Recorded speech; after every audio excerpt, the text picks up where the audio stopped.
Hey everybody, this is Modern Refugee. I've been accused of being a bit of a simpleton when it comes to prepping, and that's because I don't get into a lot of the more high-tech prepping gear, so to speak. I try to stick with a lot of the basic stuff that I have already seen, and I try to prepare for the stuff that I have seen more than the stuff that I haven't seen just in my day-to-day life.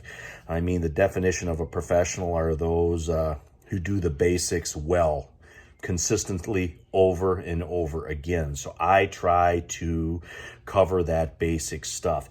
And what I'm going to talk to you guys today about is allergies. Now, I have been a lifelong sufferer of allergies, and allergies may seem like an inconvenience to most people who haven't had a lot of problems with allergies. But I'm here to tell you, allergies can cause severe and sometimes life-threatening complications, things that could be difficult if there's no medical system to fall back on, if you don't have anything in your first aid kit to cover those types of things.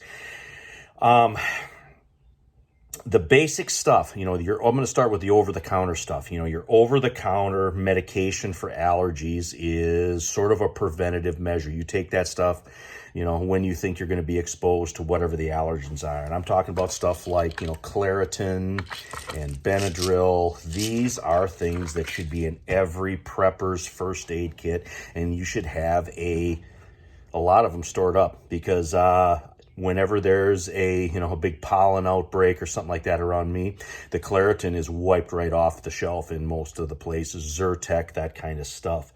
Some other things that can help with allergies is stuff like nasal sprays, stuff like Flonase. This is another thing that should be in every prepper's first aid kit. But, this is something that you don't really want to share this. So you want to have, like a bottle of this for every member of your family if, you're prone to allergies.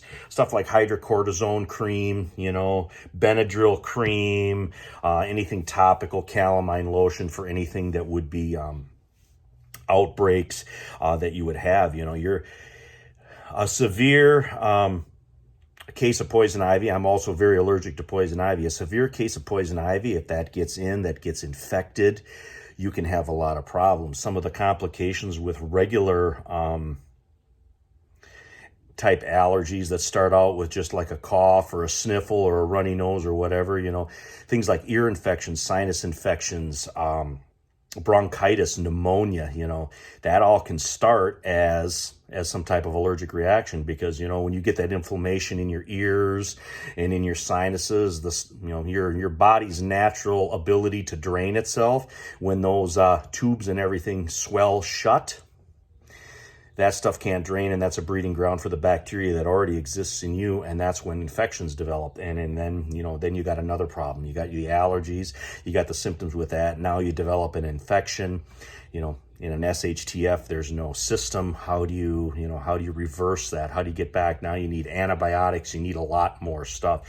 So, allergy prevention, allergy medication, a lot of that stuff is preventative, so you want to prevent that. Another thing is your environment. So if you're prone to certain things, you're prone to certain allergies. You go outside in the morning and you think you're going to split wood all day, and you look at your truck and your truck's got a coating of pollen on it. That's maybe not the best day to go out and split your wood. That's maybe a good day to drive to the local city and get stuff to put up in your pantry, so you avoid that entirely. There's also physical barriers that can be used, the infamous mask that everybody hates, but they don't have to be N95 masks to prevent you from allergens. Like if sawdust bothers you and you got to cut wood, or there is pollen outside and there's something you just have to do outside, grab some cheap dust masks, wear those. That'll filter that stuff out so you don't have to breathe that in. Another thing is stuff in your house. A lot of people are allergic to, cats, dogs, that kind of stuff. If you're allergic to that kind of stuff and you have pets and whatever, don't let those pets lay on your bed and sleep where you sleep, so those allergens can be on your bed, and then you breathe them in, and then you wake up in the morning and you're all stuffed up and you don't know why, and that's because maybe the dog or the cat laid on the bed, and you didn't know it or whatever. But kind of keep that stuff shut up so those animals and stuff can't get in there if you're allergic to them. Another thing is, talking with your doctor. And having medication on hand if you do have allergic reaction and you do have, if you are prone to that kind of stuff. Now, you'd be surprised, a lot of doctors are preppers, and if you ask them, hey, can I have some of this in case I have this allergic reaction, whatever, they're maybe inclined to write you a prescription for that stuff. What's the worst they can say? No, and then you're just right back to where you started. It's not, there's nothing lost, but there's a chance that they might agree with you and write you a script for something that you have on hand. And, EpiPens are the big one that everybody talks about. If you got an allergic reaction from a bee sting, you got to have an EpiPen with you and whatever. That's the one that gets all sort of the press.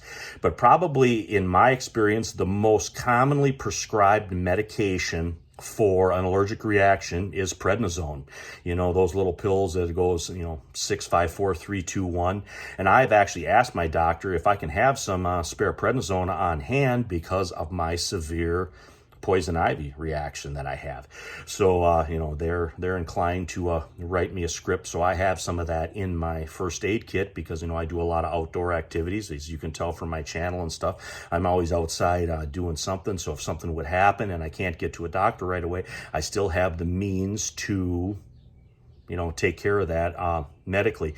And another thing too is you want to have the ability to clean yourself up and clean yourself off, for poison ivy and whatever. You want to have, washcloths, you want to have some rags, loofahs, whatever, and you want to have some type of detergent or one of the, many